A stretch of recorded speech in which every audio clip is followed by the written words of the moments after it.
Shri Anilkumar, Russia Ukraine യുദ്ധവേളയിൽ ഭാരതം മധ്യസ്ഥത വഹിക്കാമെന്ന് പറഞ്ഞപ്പോൾ ഭാരതത്തിന്റെ ഭാഗത്തു നിന്നുണ്ടായ നിലപാട് പ്രധാനമന്ത്രി നരേന്ദ്രമോദി അന്ന് വ്യക്തമാക്കിയത് ഈ കാലഘട്ടം യുദ്ധത്തിൻ്റെതല്ല എന്നുള്ളതാണ്. ഭാരതം ഒരിക്കലും യുദ്ധം ആഗ്രഹിക്കുന്നില്ല എന്നുള്ള ഒരു നിലപാട്. പക്ഷേ ഭീകരവാദത്തെ ഒരു തരത്തിലും പ്രോത്സാഹിപ്പിക്കില്ല എന്നുള്ളതും ഭാരതം വ്യക്തമാക്കിയിട്ടുണ്ട്. ഇതിൻ്റെ അടിസ്ഥാനത്തിൽ ഇപ്പോൾ നമ്മൾ ഈ പഹൽഗാം ഭീകരാക്രമണത്തിൻ്റെ പശ്ചാത്തലത്തിലുള്ള ഭാരതത്തിൻ്റെ തുടർ നീക്കങ്ങൾ വിലയിരുത്തുമ്പോൾ അത് ഏതെങ്കിലും രീതിയിലുള്ള നമ്മുടെ ലോകരാഷ്ട്രങ്ങൾക്കിടയിലുള്ള മതിപ്പിൽ ഏതെങ്കിലും രീതിയിലുള്ള കുറവ് വരുത്താനുള്ള സാഹചര്യം നിഴലിക്കുന്നുണ്ടോ? കാരണം ഇതൊരു യുദ്ധത്തിലേക്ക് കൊണ്ടുപോകരുത് എന്നുള്ളത് ഐക്യരാഷ്ട്രസഭ വ്യക്തമാക്കുന്നു, മറ്റ് ലോകരാഷ്ട്രങ്ങൾ വ്യക്തമാക്കുന്നു. പക്ഷെ നമ്മൾ നമ്മളുടെ നിലപാടിൽ ഉറച്ചു നിൽക്കുകയാണ്. നിലവിൽ ഇപ്പോൾ റഷ്യയും ജപ്പാനും ഒക്കെ ഭാരതത്തിനോട് ഐക്യദാർഢ്യം പ്രകടിപ്പിക്കുന്നുണ്ടെങ്കിൽ പോലും ഭാരതത്തിൻ്റെ ഈ നിലപാടിനെ അന്താരാഷ്ട്ര തലത്തിൽ ഏതെങ്കിലും രീതിയിൽ ഇകഴ്ത്താനുള്ള ഒരു മാർഗമായി ഭാവിയിൽ ഇത് കരുതി വയ്ക്കുമോ പാകിസ്ഥാൻ? അതൊക്കെ അങ്ങനെ ആരെങ്കിലും ഇകഴ്ത്താനായിട്ട് ശ്രമിച്ചാൽ അതുകൊണ്ട് ഇകഴ്ത്തി പോകുന്നതല്ല ഇന്ത്യക്ക് ഉള്ള ലോകരാഷ്ട്രങ്ങളുടെ ഇടയിലുള്ള ഒരു ഇമേജ്, ഒരു പ്രതിച്ഛായ എന്ന് നമ്മൾ തിരിച്ചറിയണം. പണ്ട് പാകിസ്ഥാൻ ആണവായുധം നിർമ്മിക്കുന്നതിനെ കുറിച്ച് പരീക്ഷണം നടത്താൻ ശ്രമിക്കുന്നു എന്ന വാർത്തകളെ കുറിച്ച് ഇന്ത്യൻ പ്രധാനമന്ത്രിയോട് ജവഹർലാൽ നെഹ്റുവിനോട് അന്ന് ചോദിച്ചപ്പോൾ ജവഹർലാൽ നെഹ്റു പറഞ്ഞത്, ഞങ്ങൾ സമാധാനത്തെ കാക്ഷിക്കുന്നവരാണ്, അതൊന്നും ഞങ്ങൾക്ക് പ്രശ്നമല്ല, ഞങ്ങൾ അതിനെയാണ് പ്രധാനപ്പെട്ട ഊന്നൽ കൊടുക്കുന്നത് എന്നുള്ളതാണ്. ഇന്ത്യ പ്രധാനമായും എക്കാലവും ആഗ്രഹിക്കുന്നത് സമാധാനം തന്നെയാണ്. അത് ജവഹർലാൽ നെഹ്റു ആയാലും ഗാന്ധി ആയാലും തുടർന്ന് ഇങ്ങോട്ടുള്ള എല്ലാവരും അങ്ങനെ തന്നെയായിരുന്നു.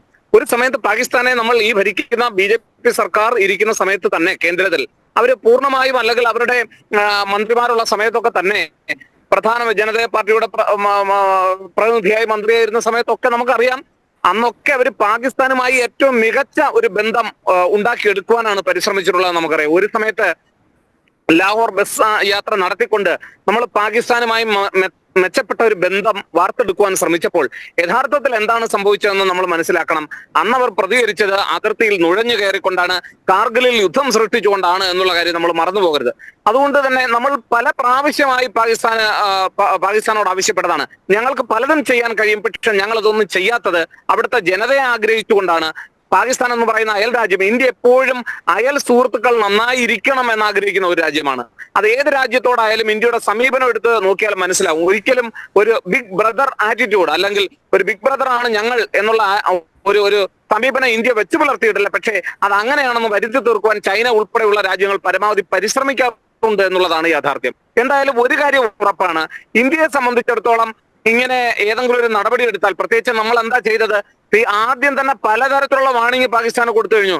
ഇന്ത്യൻ മണ്ണിൽ ഇപ്പൊ പ്രധാനമന്ത്രി പറഞ്ഞില്ലേ, വെള്ളവും ചോരയും ഒരുമിച്ച് ഒഴുകില്ല എന്ന പ്രസ്താവന നടത്തിയത് ഇപ്പോഴല്ല, അത് 2016-ലും 2018-ലും നമ്മൾ ആവർത്തിച്ചതാണ്.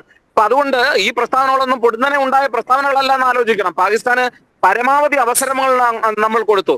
ഇപ്പം നേരത്തെ ഒക്കെ അവർ ആക്രമണം നടത്തിയിരുന്നത് പലപ്പോഴും സൈനികൾക്കെതിരെ ആയിരുന്നുവെങ്കിൽ ഇപ്പൊ അവസാനം അത് നിരപരാധികളായ ടൂറിസ്റ്റുകൾക്ക് നേരെ, അതും പ്രത്യേകിച്ച് ജമ്മു കാശ്മീരിന്റെ ഭാഗത്ത് നടത്തിയപ്പോൾ നമുക്കത് പൊറുക്കാൻ കഴിയുന്ന ഒരു തെറ്റല്ല. ഇന്ത്യ പരമാവധി ആ പ്രദേശത്ത് വികസനം കൊണ്ടുവരുവാനും ടൂറിസം കൊണ്ടുവരുവാനും ഇപ്പൊ തന്നെ കണ്ടില്ല, അവിടുത്തെ ജനത മുഴുവൻ പാകിസ്ഥാന്റെ ഈ ആക്രമണത്തെ തള്ളിപ്പറയുകയാണ്. അവരുടെ ജീവിതം മെച്ചപ്പെട്ടു വരികയാണ്. മറിച്ച് പാകിസ്ഥാൻ ജനതയുടെ അവരുടെ ആഭ്യന്തരമായ ജനതയുടെ അവസ്ഥ എന്താണോ ഒന്ന് ആലോചിച്ച് നോക്കൂ. ഓരോ ദിവസവും നിരന്തരവും പട്ടിണിയിലും വറുതിയിലേക്കും പോവുകയാണ് അവർ. അപ്പൊ അങ്ങനെ മാറുകയാണോ ജമ്മു ആൻഡ് കാശ്മീർ ചെയ്യേണ്ടത്? അങ്ങനെയാണോ ആ രാജ്യം പോകേണ്ടതെന്ന് ആലോചിക്കേണ്ട സമയം കഴിഞ്ഞിരിക്കുന്നു. അതുകൊണ്ട് തന്നെ ഒരു രാജ്യവും പാകിസ്ഥാനെ, പ്രധാനപ്പെട്ട സുമിത് ഗാംഗുലി എന്ന് പറയുന്ന എഴുത്തുകാരൻ വിശേഷിപ്പിച്ചത് Pakistan is A true terrorist production factory എന്നാണ്. ഇന്ത്യ ഒരിക്കലും ഒരു ഫെയിൽഡ് പാകിസ്ഥാനെ, ഒരു പരാജയപ്പെട്ട പാകിസ്ഥാൻ അതിർത്തി കിടക്കുവാൻ നമ്മൾ ആഗ്രഹിക്കും. നമ്മുടെ അയൽക്കാര് എപ്പോഴും ശല്യക്കാരായിരിക്കണമെന്ന് ആഗ്രഹിക്കുമോ? അങ്ങനെ ഒരിക്കലും ആഗ്രഹിക്കില്ല. ഇന്ത്യ അങ്ങനെ ഒരിക്കലും ആഗ്രഹിച്ചിരുന്നില്ല. കാരണം ഇന്ത്യക്ക് പാകിസ്ഥാനിൽ നിന്നുമായി ധാരാളം ബന്ധങ്ങളുണ്ട് ജനങ്ങളുടെ ഇടയിൽ. പ്രത്യേകിച്ച് പാർട്ടീഷന്റെ ഒക്കെ ഫലമായി നമ്മുടെ ധാരാളം ഇവിടെയുള്ള ആളുകളുടെ ബന്ധുക്കളായിട്ടുള്ള പലരും അവിടെയുണ്ട്, അവിടെയുള്ളവരുടെ ബന്ധുക്കൾ ഇവിടെയുണ്ട്. അതുകൊണ്ട് തന്നെ തൊട്ടടുത്ത് കിടക്കുന്ന അയൽ രാജ്യവുമായി എക്കാലവും ഒരു നല്ല സൗഹൃദവും നല്ല സമീപനവും ആഗ്രഹിച്ച രാജ്യമാണ് പാകിസ്ഥാൻ. എന്നാൽ ദൗർഭാഗ്യം എന്ന് പറയട്ടെ, പാകിസ്ഥാൻ ഒരിക്കൽ പോലും അത്തരത്തിലുള്ള പോസിറ്റീവായ ഒരു പ്രതികരണം നടത്തുന്നില്ല എന്ന് മാത്രമല്ല, എല്ലായ്പ്പോഴും ഇന്ത്യക്ക് ശത്രുത ഉണ്ടായേക്കാവുന്ന അല്ലെങ്കിൽ ഇന്ത്യയോട് ശത്രുത പുലർത്തിയേക്കാവുന്ന രാജ്യങ്ങളുമായി കൂട്ടുപിടിക്കുകയും അവരിൽ നിന്ന് സഹായം സ്വീകരിക്കുകയും ആ സഹായം ഒക്കെ സ്വീകരിക്കുന്ന അവരുടെ ഉയർച്ചയ്ക്കായിരുന്നെങ്കിൽ ഒരുപക്ഷെ നമ്മളും ആഗ്രഹിച്ചേനെ. എന്തുകൊണ്ടാണ് അമേരിക്ക പോലും അവരെ തള്ളി പറയുന്നത് ഏറ്റവും പ്രധാനപ്പെട്ട കാരണം വർഷങ്ങളായി അവിടുത്തെ ജനതയുടെ ജീവിതവും സുരക്ഷിതത്വം ഉറപ്പാക്കുന്നതിന് വേണ്ടിയുള്ള വികസന പദ്ധതികൾ നടത്തുന്നതിന് വേണ്ടി നിരന്തരമായി നൽകിയിരുന്ന സഹായങ്ങൾ അവർ ഭീകരർക്ക് എത്തിച്ചു കൊടുത്തു എന്നുള്ള കുറ്റസമ്മതം പോലും അവർ അമേരിക്കയ്ക്ക് മുന്നിൽ നടത്തിയതാണ് നമ്മൾ കണ്ടതാണ്. അമേരിക്കൻ പാർലമെന്റിൽ ഇതേക്കുറിച്ച് പരാമർശിക്കപ്പെട്ടതാണ്. പാകിസ്ഥാൻ പാർലമെന്റിൽ പാകിസ്ഥാന്റെ നേതൃത്വം ആ കുറ്റസമ്മതം നടത്തിയതാണ്. അതുകൊണ്ട് തന്നെ ഇന്ത്യക്ക് ഇതിൽ വ്യാകുലപ്പെടേണ്ടുന്ന ഒരു കാര്യവുമില്ല. ലോകത്തുള്ള മുഴുവൻ ജനതയ്ക്കും അറിയാം, ഒരു രാജ്യത്തെയും പ്രത്യക്ഷത്തിൽ ആക്രമിക്കാൻ പോകുന്ന ഒരു രാജ്യമല്ല ഇന്ത്യ. അങ്ങനെ ഒരു സമീപനം ഇന്ത്യ ഒരിക്കലും എടുത്തിട്ടില്ല. മറ്റു രാജ്യത്തിന്റെ ആഭ്യന്തര കാര്യത്തിൽ കടന്നു കയറിയ, മറ്റു രാജ്യത്തെ ആക്രമിക്കുക, പലപ്പോഴും ഇങ്ങോട്ട് പ്രതികരിച്ചാൽ പോലും എത്രയോ സമയം നമുക്ക് നിയന്ത്രണ രേഖയിൽ ഇങ്ങോട്ട് വെടിയുതിർത്തപ്പോൾ നമ്മുടെ ധാരാളം ആളുകൾ പിടഞ്ഞു വീണപ്പോൾ അന്നൊക്കെ ഇന്ത്യ ഒരു വാണിങ്ങിലൊക്കെ ഒതുക്കുകയായിരുന്നു. ഇപ്പോൾ നമ്മൾ ആലോചിച്ച് നോക്കൂ, ഇപ്പോൾ പൊതുജനങ്ങളുടെ ഇടയ്ക്ക് തന്നെ ഒരു കാര്യമുണ്ട്.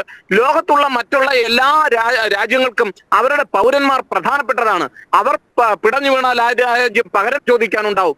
ഇന്ത്യയിൽ അതിർത്തിയിൽ ആയിരക്കണക്കിന് ആളുകളെ വർഷങ്ങളായി കൊന്നൊടുക്കിയിട്ടും ഇന്ത്യ എന്തുകൊണ്ട് പ്രതികരിക്കുന്നില്ല എന്നുള്ള ചോദ്യങ്ങൾ ഇന്ത്യൻ മണ്ണിൽ ഉയർന്നു വരികയാണ്. അതുകൊണ്ട് തന്നെ ഒരർത്ഥത്തിലും നമുക്കിത് വിട്ടുകൊടുക്കാൻ കഴിയുന്നതല്ല. അതുകൊണ്ട് തന്നെ ഇന്ത്യ നടത്തുന്ന ഈ പോരാട്ടം, അല്ലെങ്കിൽ ഇന്ത്യ നടക്കുന്ന ഓരോ നടപടിയും അത് ഇന്ത്യയുടെ നിവൃത്തികേടിൽ നിന്ന് ഉണ്ടാകുന്ന തിരിച്ചറിയുവാൻ ലോക ജനതയ്ക്ക് കഴിയും. അതുകൊണ്ട് തന്നെയാണ് അമേരിക്ക ഉൾപ്പെടെയുള്ള രാജ്യങ്ങൾ സഹായവുമായി പൂർണ്ണ പിന്തുണയുമായി ഇന്ത്യക്കൊപ്പം നിൽക്കുന്നത്. അതിന് അവരുടേതായ കാരണങ്ങൾ ഉണ്ടാകാം. ഒരുപക്ഷെ ഇന്ത്യ ഈ തരുണത്തിൽ കൂടെ നിർത്തേണ്ടത് അവരുടെ ഒരു ആവശ്യമായി വന്നേക്കാം.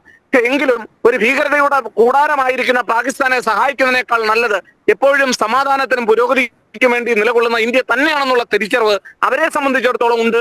അതുകൊണ്ട് തന്നെയാണ് ഇന്ത്യ മുന്നോട്ട് പോകുന്നത്. അതുകൊണ്ട് തന്നെ ഒന്നോ രണ്ടോ രാജ്യങ്ങളുടെ ഉമ്മാക്കിയിൽ വീണു പോകുന്നതല്ല ഇന്ത്യയുടെ യശസ്സും കീർത്തിയും അതുപോലെ ഇതര രാജ്യങ്ങൾക്ക് ഇടയിലുള്ള പ്രതിച്ഛായയും എന്ന് നമ്മൾ തിരിച്ചറിയുക. ഇന്ത്യ സൃഷ്ടിച്ചെടുത്ത പ്രതിച്ഛായ നമ്മൾ ഒരു അത്രയേറെ സൗഹൃദമല്ലാതിരുന്ന അമേരിക്കയുമായി ഒരുപക്ഷെ നമ്മൾ ചോദിച്ചു കഴിഞ്ഞാൽ അവരുടെ ഇടയിൽ ഇന്ത്യയും അമേരിക്കയ്ക്കും ഇടയിലുള്ള ഏറ്റവും പ്രധാനപ്പെട്ട പ്രശ്നം എന്താണെന്ന് ചോദിച്ചാൽ അത് പലപ്പോഴും ട്രസ്റ്റിന്റെ പ്രശ്നമാണ്, വിശ്വാസത്തിന്റെ പ്രശ്നമാണെന്ന് അവർ പറയും. പക്ഷെ എങ്കിൽ പോലും ഇന്ത്യക്ക് അവര് സിവിൽ ന്യൂക്ലിയർ ആയുധ കരാർ ഉടമ്പടിയിൽ ആ കരാറിൽ അവർക്ക് ഇന്ത്യക്ക് വിട്ടുവീഴ്ച ചെയ്തുകൊണ്ട് അന്തർദേശീയ ആണവ കരാറുകളിലെല്ലാം അല്ലെങ്കിൽ ഇന്റർനാഷണൽ അറ്റോമിക് എനർജി ഏജൻസികളിലെല്ലാം വേണ്ട മാറ്റങ്ങൾ വരുത്തിക്കൊണ്ട് ഇന്ത്യക്ക് ചില വിട്ടുവീഴ്ചകൾ നൽകിക്കൊണ്ട് അവർ ഇന്ത്യയുമായി സിവിൽ ആണവ കരാർ ഒപ്പുവെച്ച് കഴിഞ്ഞപ്പോ പാകിസ്ഥാനും അതേ കരാറിനായി ചെന്നപ്പോ അവരുടെ അന്ന് പണ്ടൊക്കെ ഒരു സാറ്റലൈറ്റ് രാജ്യമായി പോലും കണ്ടിരുന്ന പാകിസ്ഥാനോട് അമേരിക്ക കൊടുത്ത മറുപടി എന്തായിരുന്നു? India is A trusted Ali എന്നാണ് പറഞ്ഞത്. അതിനേക്കാൾ India is A responsible nuclear power എന്നാണ് പറഞ്ഞത്. ഇന്ത്യ ഉത്തരവാദിത്വമുള്ള ഒരു ആണവ രാജ്യമാണ് എന്നാണ് പറഞ്ഞത്. അതുകൊണ്ട് ആ പ്രതിച്ഛായ ഇപ്പോഴും ഇന്ത്യക്കുണ്ട്. കാരണം നാഴികയ്ക്ക് 40 വട്ടം എന്തെങ്കിലും ഒന്നും ഉണ്ടായാൽ, ഒരു പനി ഉണ്ടായാൽ ഞങ്ങൾ ഉടനെ ആണവായുധം പ്രയോഗിക്കുമെന്ന് പറയുന്ന രാജ്യമല്ല ഇന്ത്യ എന്ന് പറയുന്നത്. ഇന്ത്യക്ക് കൃത്യമായ ആണവ നയമുണ്ട്. നമ്മൾ ഒരിക്കലും ആണവം കൈവശം വെക്കാത്ത ഒരു രാജ്യത്തിനെ ആദ്യം ആക്രമിക്കുകയില്ല എന്നും ഒരിക്കലും നമ്മൾ ആദ്യം ആണവായുധം ഉപയോഗിക്കില്ല എന്നും കൃത്യമായ ആണവ നയം പുലർത്തുന്ന രാജ്യമാണ് നമ്മൾ. നമ്മളുടെ ആണവായുധങ്ങൾ ഉപയോഗിക്കുന്നത് നമ്മുടെ സ്വയം സുരക്ഷയ്ക്ക് വേണ്ടിയാണെന്ന് നമ്മുടെ ആദ്യത്തെ ആണവ വിസ്ഫോടനത്തിന് ശേഷവും രണ്ടാമത്തെ ആണവ വിസ്ഫോടനത്തിന് ശേഷവും നമ്മൾ കൃത്യമായി ലോകത്തോട് പറഞ്ഞതാണ്. ഇന്ന് വരെയും ഇന്ത്യ ആ നയം തന്നെയാണ് തുടർന്നു പോന്നിട്ടുള്ളത്.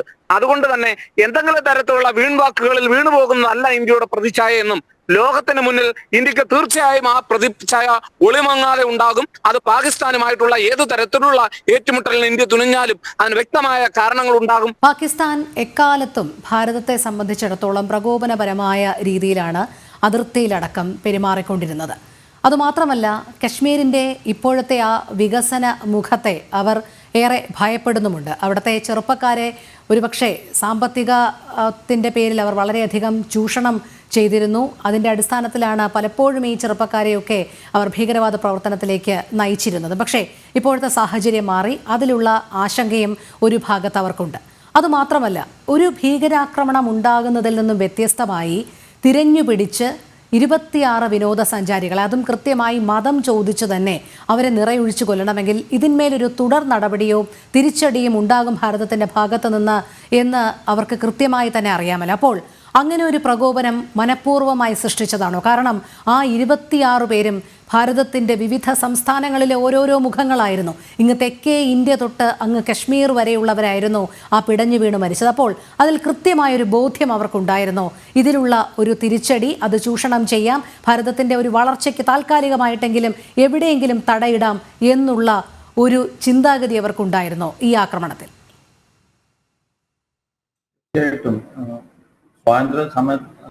സ്വാതന്ത്ര്യം കിട്ടിയ ഉടനെ തന്നെ ഇന്ത്യയും പാകിസ്ഥാനുള്ള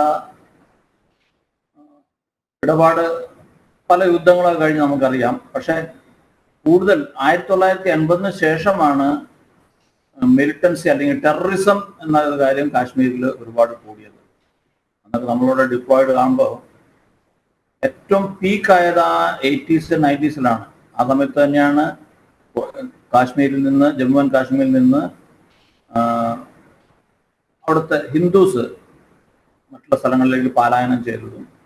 അതിനുശേഷം ടെററിസം ഇസ് കണ്ടിന്യൂയിങ്, അത് തുടർന്നുകൊണ്ടിരിക്കുകയാണ്.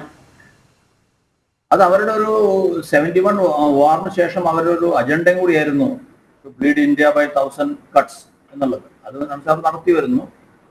നമ്മളും അതിന് ശക്തമായിട്ട് പ്രതിരോധിക്കുന്നുണ്ട്. കഴിഞ്ഞ ഒരു 2010-14 വരെയൊക്കെ ഇതേപോലുള്ള പല ആക്രമണങ്ങളും നമുക്കറിയാം. മാത്രമല്ല സൈന്യത്തിനും CRPF-നും ഒക്കെ എതിരെ ലോക്കൽസും ഒരുപാട് പ്രശ്നങ്ങൾ സൃഷ്ടിച്ചിരുന്നു, കല്ലേറും ഇതൊക്കെ ആയിട്ട്. അത് നമ്മളുടെ ഭരണകൂടത്തിന്റെയും നമ്മളുടെ സുരക്ഷാ ചില എന്താ പറയാ പോളിസി ഡിഫറൻസ് കൊണ്ടാണ്. അങ്ങനെ ഒരു കർശനമായ ഒരു ഇതുണ്ടായിരുന്നില്ല. നമ്മളെപ്പോഴും കടിഞ്ഞാണിട്ട് കൈ പിന്നി കെട്ടിയിട്ടുള്ള പ്രവർത്തനമായിരുന്നു മിക്കവാറും ഡിഫൻസ് ഫോഴ്സസ് ചെയ്തിരുന്നത്. അതിനാൽ തന്നെയാണ് നമുക്ക് അത് അങ്ങനെ ചെയ്യാം. പക്ഷേ കഴിഞ്ഞ 10 കൊല്ലമായിട്ട് നമ്മളുടെ ഭരണകൂടം നമുക്ക് സുശക്തമായിട്ടുള്ള ഒരു ഡയറക്ഷൻസ് കൊടുത്തിട്ടുണ്ട്. നമ്മൾ അങ്ങനെ പാകിസ്ഥാനും അവരുടെ ടെററിസ്റ്റും അവരുടെ അങ്ങനെയുള്ള കാര്യങ്ങൾ നമുക്ക് ചെറുക്കാനുള്ള പൂർണ്ണമായ സ്വാതന്ത്ര്യം നമുക്ക് കിട്ടിയിട്ടുണ്ട്. അതിന്റെ പേരിൽ തന്നെ കഴിഞ്ഞ 10 കൊല്ലമായിട്ട് നമുക്കറിയാം മിലിറ്റൻസി ഒരുപാട് കുറഞ്ഞു ജമ്മു കാശ്മീരിൽ. മാത്രമല്ല ആർട്ടിക്കിൾ 370 എടുത്തതിന് ശേഷം കാശ്മീരിൽ പുരോഗതി ഒരുപാട് നടന്നിട്ടുണ്ട്. ഒന്ന്, അവിടുത്തെ ജനങ്ങൾക്ക് മനസ്സിലായി ഇന്ത്യയുടെ മെയിൻ സ്ട്രീമിൽ ആയതിന്റെ ശേഷം അവർക്ക് എന്തെല്ലാം മെച്ചമാണ്. റോഡുകളുടെ പുനർനിർമ്മാണം, സ്കൂളുകളും കോളേജുകളും യൂണിവേഴ്സിറ്റികളും മെഡിക്കൽ കോളേജുകളും എഞ്ചിനീയറിംഗ് കോളേജുകളൊക്കെ വരിക. പിന്നെ ടൂറിസം, അവരുടെ മേജർ ഇൻഡസ്ട്രി ടൂറിസമാണ്. ഇന്ന് ഈ അടുത്ത് വരെ ഏകദേശം ഇക്കൊല്ലം 2.4 crores ടൂറിസ്റ്റാണ് അവിടെ കാശ്മീരിൽ പോയിരുന്നത്. അത് തന്നെ അവരുടെ ഓവറോൾ GDP-ക്ക് ഒരുപാട് ഉന്നമനം ഉണ്ടായിട്ടുണ്ട്. അങ്ങനെയുള്ള സമയത്ത് ചെറുപ്പക്കാരും കാശ്മീരികളും കുറച്ചൊക്കെ മെയിൻ സ്ട്രീമിൽ വരുന്നു എന്ന് കണ്ടതിന് ശേഷം അതുകൊണ്ട് തന്നെയാണ് പാകിസ്ഥാൻ ഇങ്ങനെ ഒരു ടാക്ടിക്സ് ചെയ്തതാണെന്ന് എനിക്ക് തോന്നുന്നത്. കാരണം ഇതേവരെ അവർ കൂടുതൽ ടാർഗറ്റ് ചെയ്യുന്നത് യൂണിഫോംഡ് പേഴ്സൺസിനായിരുന്നു, ഗവൺമെന്റ് ഉദ്യോഗസ്ഥന്മാരായിരുന്നു, പോലീസിനെ ആയിരുന്നു. പക്ഷെ ഇത്തവണ അവര് ടാർഗറ്റ് ചെയ്തത് സിവിലിയൻസ്, ടൂറിസ്റ്റിനെയാണ്. അതും ജാതി നോക്കിയിട്ട് ഹിന്ദു പോപ്പുലേഷൻ ഹിന്ദുക്കൾ ആരാണെന്നാൽ അവരെ മാറ്റി നിർത്തിയിട്ട് മുസ്ലിംസ് അല്ലാത്ത അവരെ മാറ്റി അവരെയാണ് അവർ കൊന്നത്. അതൊരു ഇപ്പൊ പ്രകോപനം തന്നെയാണ്.